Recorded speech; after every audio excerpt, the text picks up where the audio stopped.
మరొక అంశం ఏంటంటే లగడపాటి రాజగోపాల్ గారును ఇంకో ఆయన ఒక ప్రముఖ పత్రికా ఛానల్ అధిపతి గారు ఇద్దరు కలిసి నారా చంద్రబాబు నాయుడు గారి దగ్గరికి వెళ్ళారు. నారా చంద్రబాబు నాయుడు గారితో 3 గంటలు 4 గంటలు రాత్రిపూట చాలా మంతనాలు జరిపారు. దేనికోసం జరిపారయ్యా? మరో కుట్ర. ఏం చేయాలని కుట్ర? ప్రధాన ప్రతిపక్షాన్ని దెబ్బతీయాలి.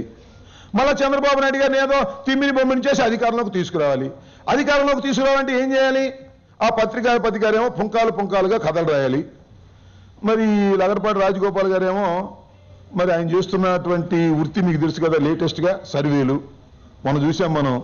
తెలంగాణలో ఏదో ఒక విధంగా చంద్రబాబు నాయుడు గారిని భుజాన పెట్టుకుని ఎక్కించి మహాకూటమిని అధికారంలోకి తీసుకురావాలని ప్రయత్నం చేసి దుంపదగా నాకు అర్థం కాదు.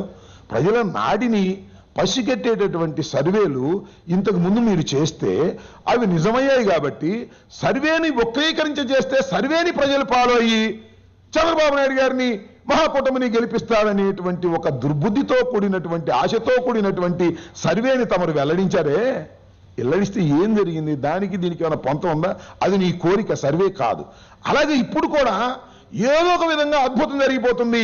సంతృప్తికరమైనటువంటి ప్రజలు చంద్రబాబు నాయుడు గారికి పెరిగిపోయారు. సర్వే, లగడపాటి సర్వే, ఆ పత్రికాధిపతి మెయిన్ హెడ్డింగు. ప్రజలు నిజమే కావాలి, చంద్రబాబు నాయుడు గారికి బాగా పెరిగిపోయిందేమో, చంద్రబాబు నాయుడు గారు గెలిచిపోతున్నారేమో అనేటువంటి భ్రమలు కలిగించి ఏదో ఒక విధంగా వైఎస్ఆర్ కాంగ్రెస్ పార్టీని దెబ్బతీయాలనేటువంటి ప్రయత్నాలు చేస్తున్నారు. దీన్ని ప్రజలు గమనించాలి, ఇలాంటి కూటమిని గమనించాలి. అక్కడ ఏదో ముద్రగడ పద్మనాభం గారు ఏదో మీటింగ్ పెట్టుకుంటే దానికి పర్మిషన్ ఇవ్వలేదంట. ముద్రగడ పద్మనాభం గారు కాపులు కలిసి మీటింగ్ పెట్టుకుంటే మీరు పర్మిషన్ ఇవ్వరు, కానీ లగడపాటి రాజగోపాల్ గారు ఆ పత్రికాధిపతి మీరు గంటల తరబడి కుట్ర చేసుకోవడానికి మాత్రం నైతికంగా మీకు హక్కు ఉన్నదా అని అడుగుతా ఉన్నా. ఇది ఒక దుర్మార్గమైనటువంటి పద్ధతుల్లో ఇవాళ రాష్ట్రంలో పరిపాలన చేస్తున్నారు. లేనిపోనివన్నీ కూడా అభూత కల్పనలు చేసి రాను చెబుతారు. ఉక్కు ఫ్యాక్టరీ ఉన్నది, ఉక్కు ఫ్యాక్టరీ కేంద్రం కట్టకపోతే ఈయన కడతాడంట. మరి రైల్వే స్టేషన్ కూడా కేంద్రం పెట్టకపోతే ఈయన పెడతాడేమో నాకు తెలియదు. విమానాశ్రయం కూడా ఆయన పెట్టకపోతే ఈయన పెడతాడేమో మాకు తెలియదు. నాకు అర్థం కానటువంటి అంశం. అలాగే రిజర్వేషన్లు కూడా ఈయన నిర్ణయిస్తాడట. కేంద్ర ప్రభుత్వం ఇచ్చే రిజర్వేషన్లు చట్టం చేస్తాననేటువంటి మాయమాటలు చెప్పేటటువంటి కార్యక్రమం చేస్తున్నాడు.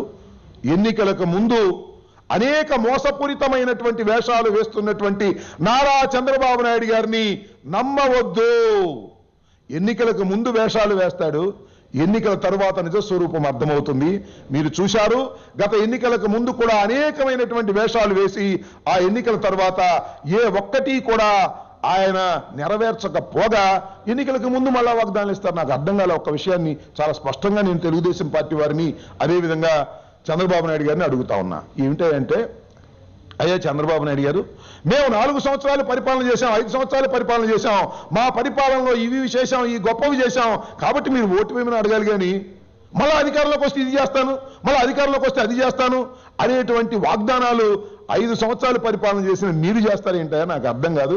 మీ పరిపాలన చూసి ఓట్లు వేసే దశలో ప్రజల్ని పెట్టాలి తప్ప మీరేమి చేయలేదు కాబట్టి కొత్త వాగ్దానాలు చేసేటటువంటి ప్రయత్నం చేస్తున్నారు, మోసం చేస్తున్నారు, మోసపూరితమైనటువంటి పనులు చేస్తున్నారు.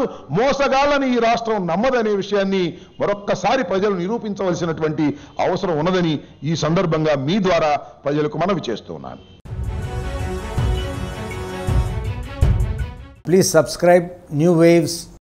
ఇలాంటి మరిన్ని మంచి వీడియోలు కావాలని కోరుకుంటున్నారా? అయితే పక్కనే ఉన్న గంట సింబల్ను క్లిక్ చేయండి. అలాగే సబ్స్క్రైబ్ చేయండి.